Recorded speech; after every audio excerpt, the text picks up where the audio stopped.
Good afternoon everybody.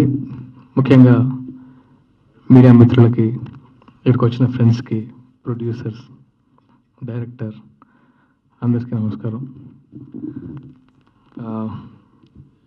చాలామందికి తెలుసు నా జర్నీ అంతా, ముఖ్యంగా మీడియా మిత్రులకు అందరికీ తెలుసు.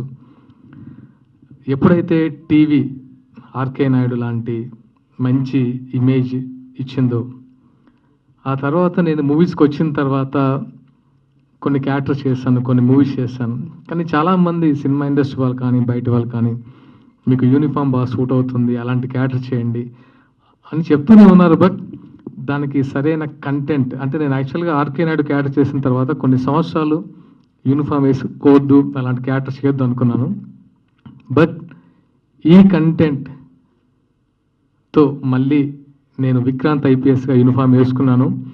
అండ్ ఐ ప్రామిస్ మళ్ళీ ఆర్కే నాయుడిని రీప్లేస్ చేసే క్యారెక్టర్ అని గర్వంగా చెప్పగలను, విక్రాంత్ ఐపీఎస్. ఎందుకంటే నేను గడప గడపకి నేను ఆర్కే నాయుడు క్యారెక్టర్తో వెళ్ళాను. సో మళ్ళీ నా నుంచి ఎక్స్పెక్ట్ చేస్తున్నారంటే సేమ్ నేను రిపీట్ చేయలేను. ఎంతో అంటే వాళ్ళకు మంచి కంటెంట్, మంచి సోషల్ మెసేజ్ ఉండాలని ఈ కథను ఎన్నుకొని, ఆ కథకి తగిన ప్రొడ్యూసర్స్ అందరూ వచ్చిన తర్వాత ఎక్కడ అంటే అందరూ చెప్తా ఎక్కడ కాంప్రమైజ్, అసలు ఈ మూవీకి అసలు ఎక్కడ కాంప్రమైజ్ అవ్వలేదండి. ఫైనల్గా అందరూ చూసిన తర్వాతే రిలీజ్ చేద్దాం, నచ్చిన తర్వాతే రిలీజ్ చేద్దాం అని ఫిక్స్ అయ్యాం. ఆ టైం వచ్చింది, జూలై 11కి రిలీజ్ ప్లాన్ చేస్తున్నాం. అండ్ ఇంకా నేను ఇప్పుడే ఎక్కువ మాట్లాడను, ఎందుకంటే మూవీ కంటెంట్ మీ అందరికీ చూపించే మీ అందరు ఆమోదంతోనే ముందుకెళ్దాం అనుకున్నాను.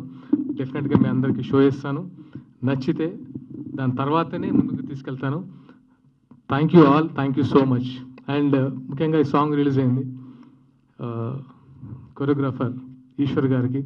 ఎందుకంటే సాంగ్ చేస్తున్నప్పుడు అది యాక్చువల్గా సినిమాలో కంటే theme song, it's a theme, అంటే మూవీ థీమ్ సాంగ్. ఈశ్వర్ గారు దానికి మాంటేజ్ చేసి అద్భుతమైన మాంటేజ్ ఇచ్చారు. అంటే దాన్ని నెక్స్ట్ లెవెల్ తీసుకెళ్లారు, మేము అనుకున్న కంటెంట్ నెక్స్ట్ లెవెల్ తీసుకెళ్లారు. థ్యాంక్ యూ ఈశ్వర్ గారు. అండ్ నాకు ఈ మధ్య తన కోర్టు ద్వారా చూశాను. నాకు కోర్టు వచ్చిన తర్వాత ఓహో, అంటే ఇలాంటి సినిమాలు పీపుల్ ఎంకరేజ్ చేస్తున్నారన్న ధైర్యం వచ్చింది. అండ్ ఇప్పుడు కొంచెం రియలిస్టిక్ అండ్ మెసేజ్ ఓరియంటెడ్ ఒక మంచి పాయింట్ ఉన్న సినిమాలు ఎంకరేజ్ చేస్తున్నారు. అలాగే ఆ కోవలకు చెందింది ద 100. డెఫినెట్గా దీనికి ఎవరు డిసప్పాయింట్ చేయరు, అంటే డిసప్పాయింట్ అవ్వరు, అది మాత్రం గ్యారంటీ చెప్తున్నాను. Thank you all. ఇప్పుడే ఎక్కువ మాట్లాడాను. Thank you so much. Thank